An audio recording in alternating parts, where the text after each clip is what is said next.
from when I've spoken with them. I've not met her. This team that's standing up here with you right now, is this the team that was part of this operation? Was it just this 5 and 6? No, they were almost 21 individuals. Okay.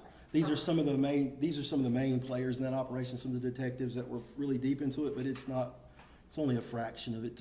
21 total individuals over 2 days. Our first operation was during daytime hours, and it was a learn and go situation. The nighttime operation was much more busy, much more successful. The daytime was kind of slow, but you learn as you go in these kind of things. Is it common that the perpetrator wouldn't have been with her? That's what we were looking at. We were in this whole operation. We were wondering those questions. Are people going to come with them? And that's why we had an outside team as well. We wanted to see who's dropping these ladies off or these victims off. We really honestly can answer that question. We said we didn't know what to expect from that.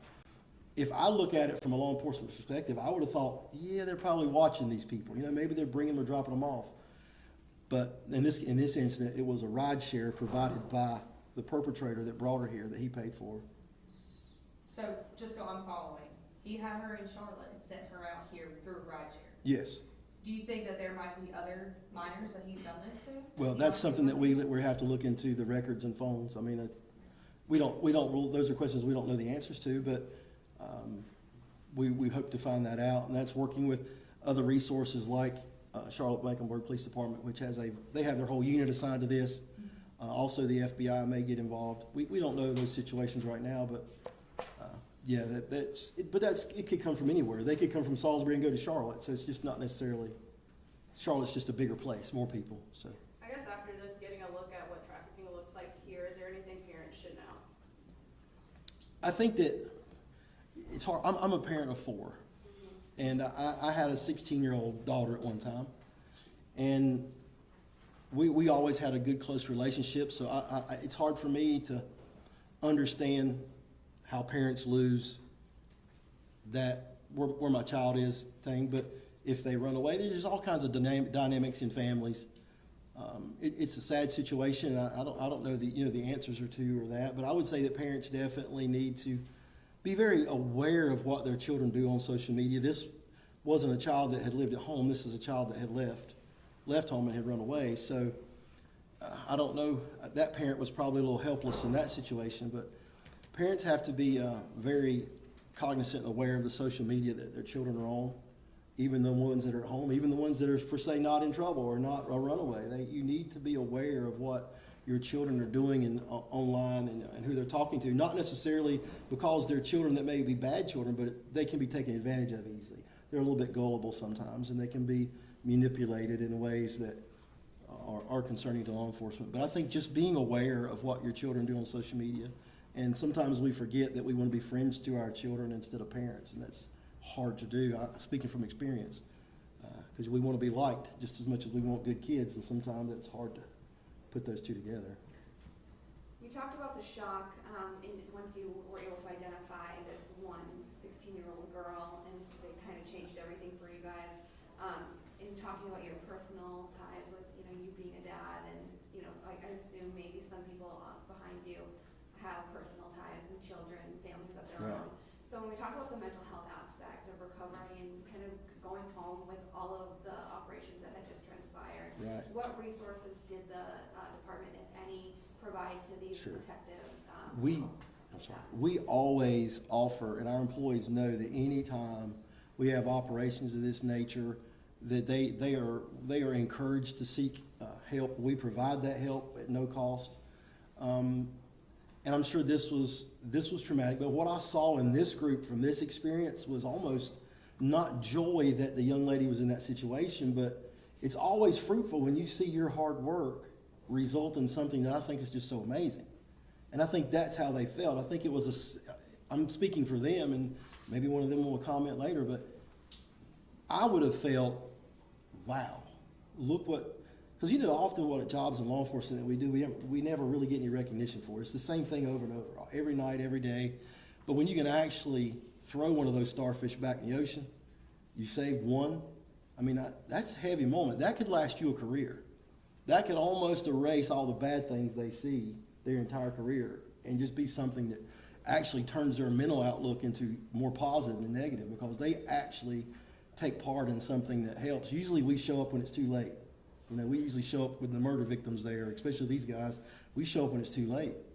They actually showed up before anything really bad happened, and they actually were able to see a positive result. So I think it was very, from what I've seen in them, I've seen encouragement, and I've seen a lot of happiness about what they were able to accomplish. I think I have one question just about Sure. Mr. Williams. Do we have any sort of timeline of the next time he will appear in court? When because I know he's coming back towards Charlotte. I mean, we know he's here now, but he's heading back towards Charlotte. Right. Do we have any sort of timeline with him? No, right now we don't. He's already had his first appearance on what he's charged with right now. So, you know, there's not any other preliminary more hearings that's not already scheduled that you'll know about by checking court records. I'm sure we would do us or the Charlotte Met or whoever will give press releases or or notify the Post or the public when news media when other charges are obtained. We are pursuing those and looking at those, but again, it's a process that we don't want to mess up, because this could very well be case law one day. So we have to really go slow. We feel comfortable that he's under a bond that he's not going to make. So we're safe right now. We know the juvenile. The main thing, we know the juvenile's safe.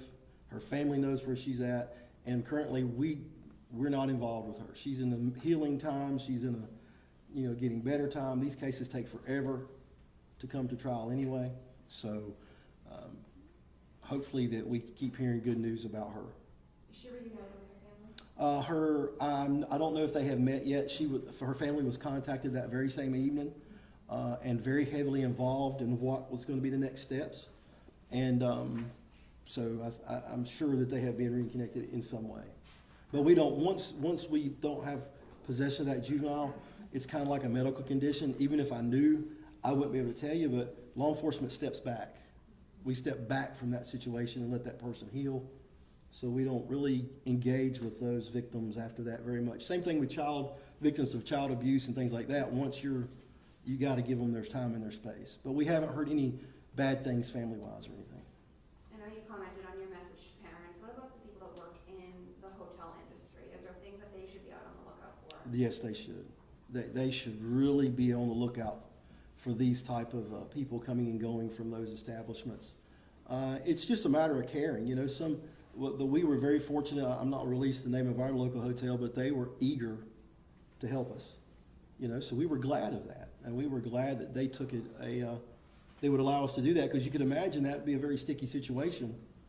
That some establishments may not want you there because they have more than one guest. They have several guests in that place. So first we have to ensure the safety of the guests in our operation, and we also have to protect them in a way. But it's definitely something that hotels and managers and owners should be constantly aware of. And I think a good many are. Would you have any questions from Charlotte or anybody, or you want to talk to anybody else? You're more than Could you welcome. talk at all about the unit that helped out with this investigation? You're welcome to if you can. So we have a human trafficking unit that falls under our Special Victims Division, which consists of a sergeant, 2 detectives, and an analyst, civilian analyst. And they all responded that evening to assist Rowan County. This case is a perfect example of how human trafficking is not a crime that knows any kind of jurisdictional boundaries. So when we are contacted by an outside law enforcement agency such as this, we're eager to help in any way we can, and we're just glad that we could help these guys out that night. 2 questions. One, could you just say and spell your first and last name, please? Captain Jim is my first name. Last name is spelled I-V-I-E, Ivy. Awesome. My question for you is, knowing that he was out on bond or out of jail at the time for other issues and had an ankle monitor, he was able to leave the area. He was sending these minors out, or this minor specifically, into Rowan County to deal with his own deeds. Are you worried that this is a problem that he may have done with other minors? Are we still looking around the Charlotte area for others he may have roped into his scheme? As far as CMPD's investigation goes into that, and it's in its very early stages. We obviously weren't aware of this individual and what he was doing at the time until we were alerted by Rowan County on that evening. And so in cooperation with them, analyzing all the evidence, electronic evidence, anything about his history, we're gonna dig into that and do the best we can to identify everything he's doing and charge him appropriately. Is it possible for somebody like the suspect to coordinate and organize an entire operation like this individually, or, I mean, do they need some help? Is this more of a, are there other people out there that are maybe working with them? It's hard to say. I mean, it could be one individual acting alone. There could be multiple people, so it really varies. There's no commonality to something like this. Is there any evidence in this particular case that points to him being linked with any larger group? We don't have any evidence at this point to point beyond him. The team that you mentioned that worked alongside the Rowan County Sheriff's Department, was it out of a certain division in Charlotte, or was it just the CRU teams? So the investigators that responded were out of our Special Victims Division, which is a headquarters unit. The officers, the uniformed officers that assisted that night were from the University City Division.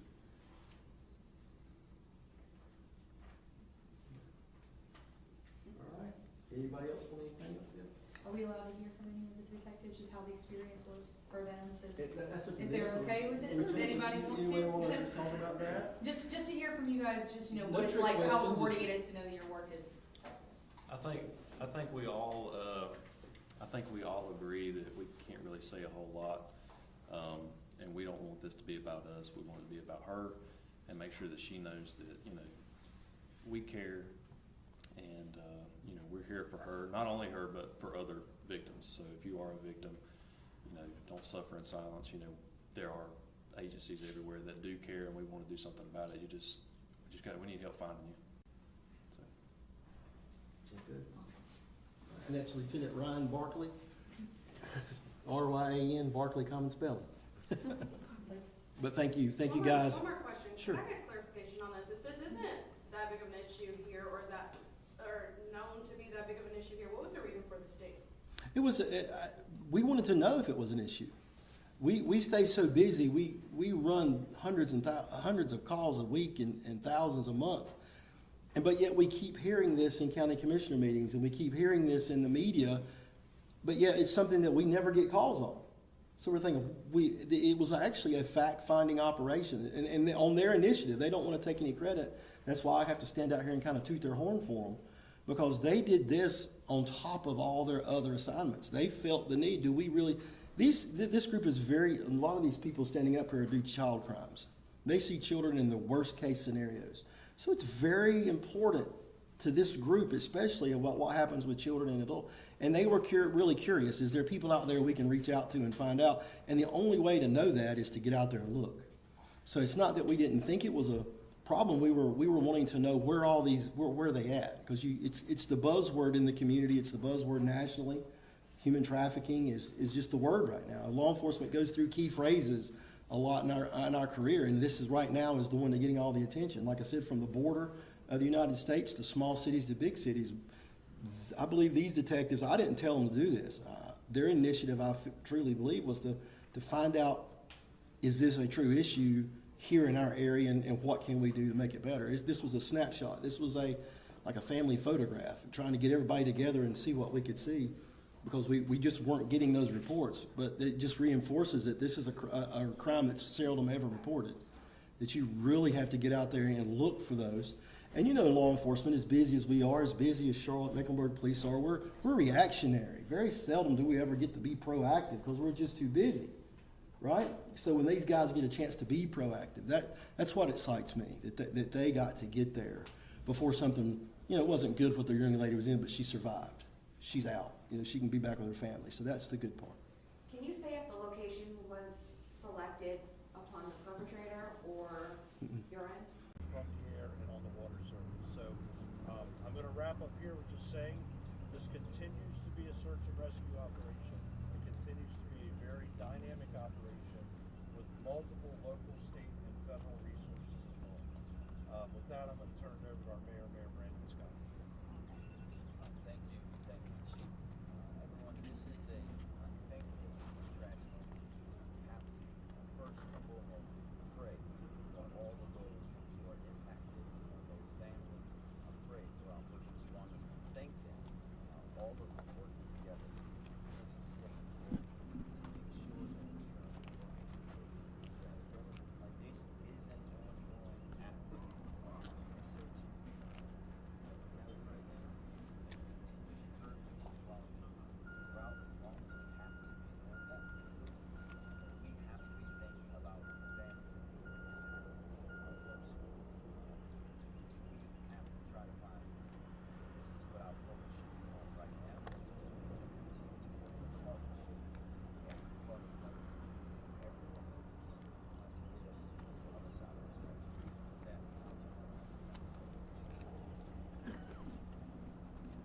Scott.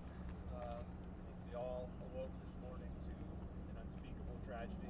As the mayor indicated, we know that there will be families and individuals.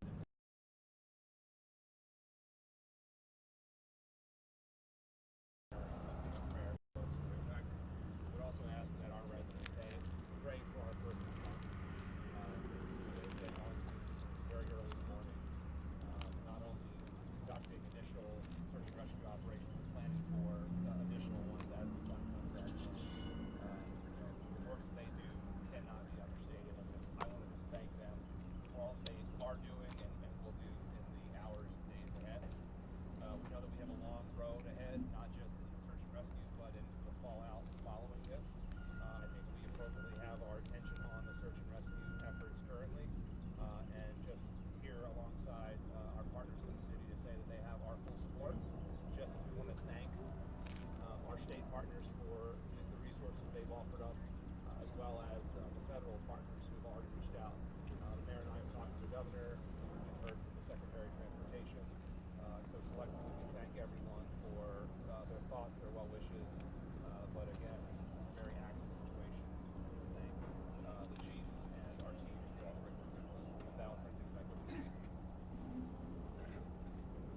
Thank you, County Executive Olszewski. We'll do some Q&A right now, and I'm just going to go around and have everyone answer questions. Chief, can you tell us where the crew of the ship is? You also mentioned, too, that 2 people were rescued. Who made the first 911 call? And there were reports that it was a crew on the deck of the ship working at that point. Can you confirm any of that? Latest information we have on the crew of the ship is that they are still on board the ship. There's been comms between the ship crew and the Coast Guard. So as part of the overall operation, we communicate with the Coast Guard with the ship. And I'm sorry, your other question. There were 2 people taken. Who made the first 911 call? I don't know who made that call. Okay, and were there other workers on the deck of the ship, or the deck of the bridge at this point? We have heard that information. Can you confirm that? We were being told there were workers on the bridge. We have yet to confirm that. We'll work with SOTA to, obviously to get that information. About how many cars were on that ship? Last question. Or on the deck of the bridge at the time it collapsed? Do you know that? Don't have a number. I can tell you our sonar has detected the presence of vehicles submerged in the water. I don't have a count of that. Chief, you mentioned upwards of 7 individuals. I know before we heard reports of as many as 20 individuals.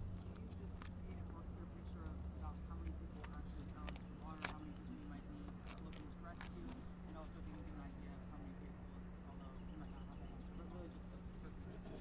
I'll start with the last one. So I don't know how many vehicles yet. I know that we have detected the presence of vehicles. As far as the number between 7 and 20, that's been a dynamic count throughout the morning. Just given the fact that we haven't yet nailed that number down, we do believe that at least 7 are involved in that. At least 7. Yes, ma'am.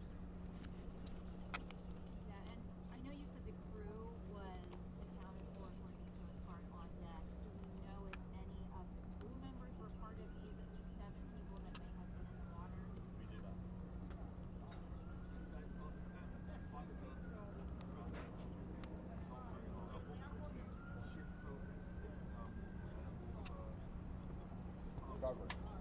So we'll be guided by our dive teams.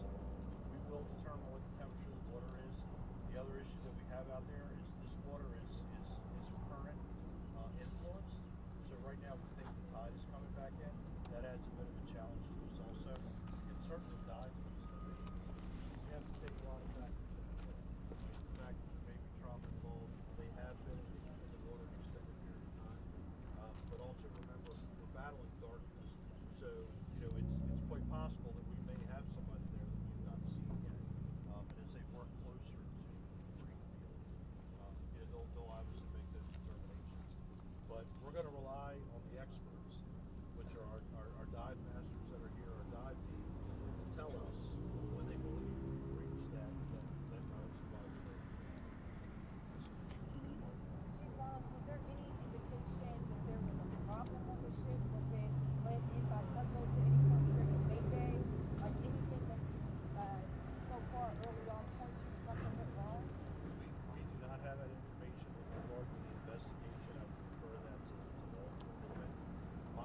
focus since 1:40 this morning has been that rescue operation. Well, so far there's been no indication that any kind of like an emergency dispatch came from that ship beforehand? I have no information about that. Have you been able to talk to the pilot, the American pilot on that bridge?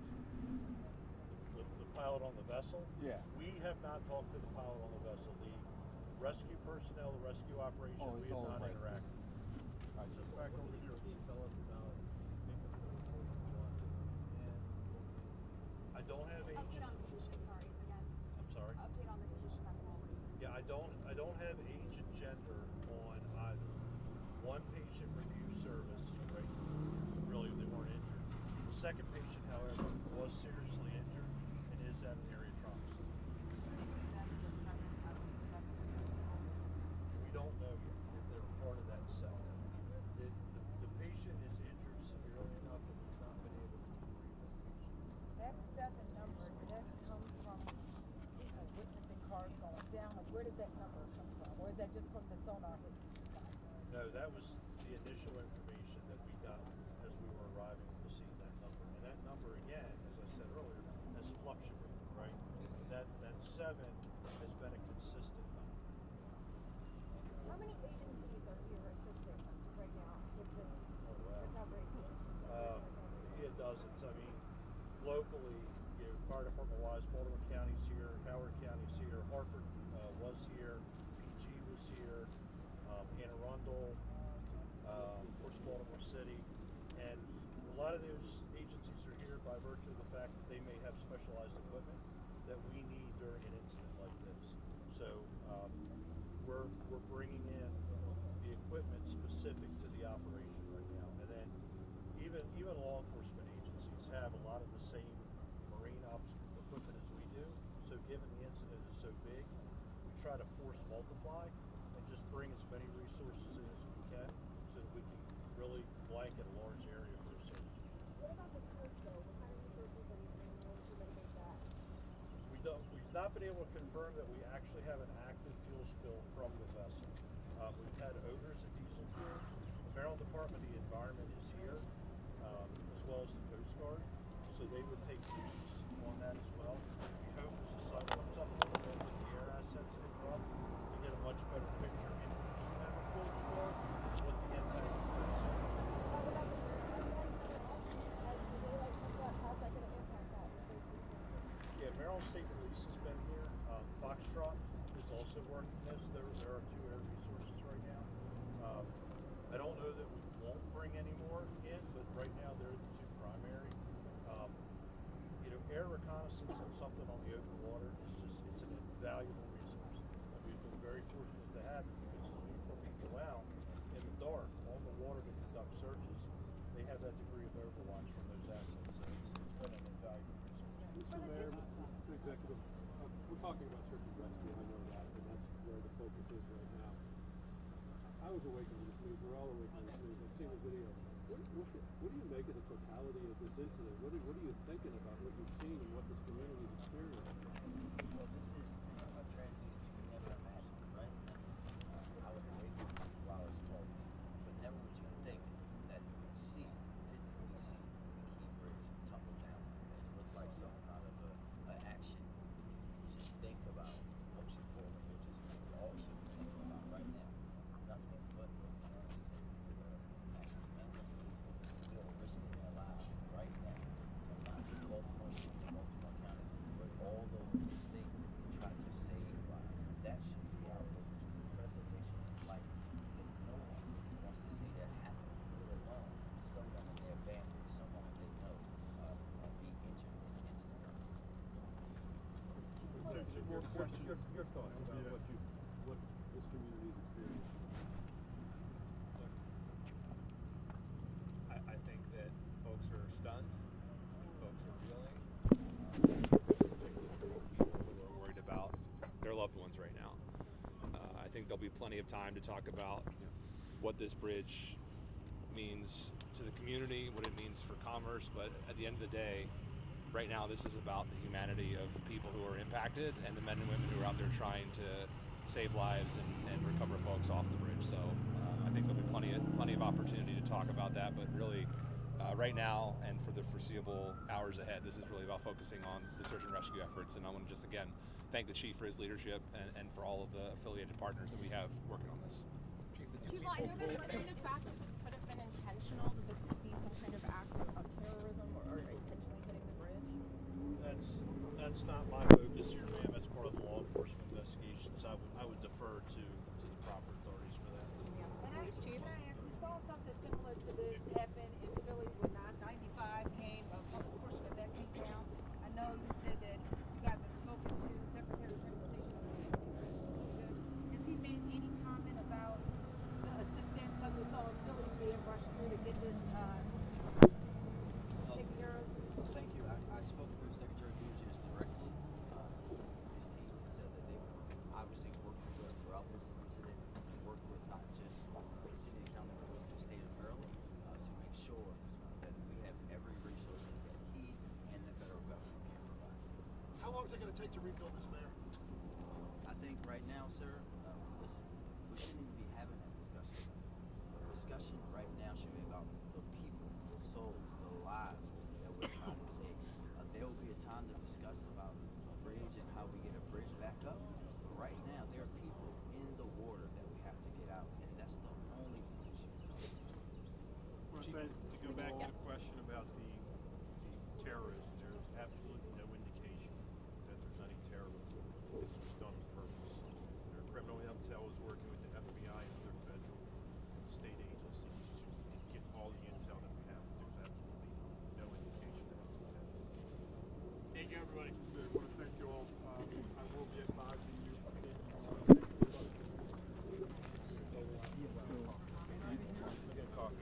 So you know that there's a so there's normally they put a captain that is the local captain. Okay. Yeah, so Oh, to come with them, yeah. Exactly. Yeah, okay. yeah, he shepherd the ship out and then he jumped in the little Fire trucks. How many fire trucks are here?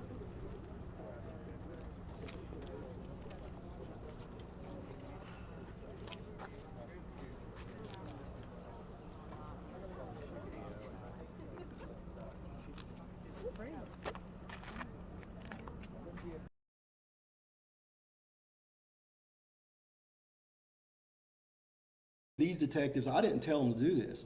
Their initiative, truly believe, was to find out, is this a true issue here in our area, and what can we do to make it better? This was a snapshot. This was like a family photograph, trying to get everybody together and see what we could see, because we just weren't getting those reports. But it just reinforces that this is a crime that's seldom ever reported, that you really have to get out there and look for those.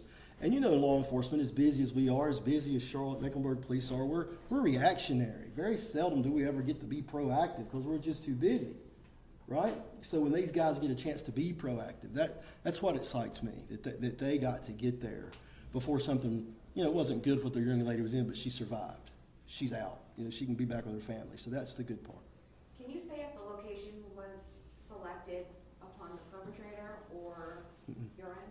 From the air and on the water surface. So I'm going to wrap up here with just saying this continues to be a search and rescue operation. It continues to be a very dynamic operation with multiple local, state, and federal resources.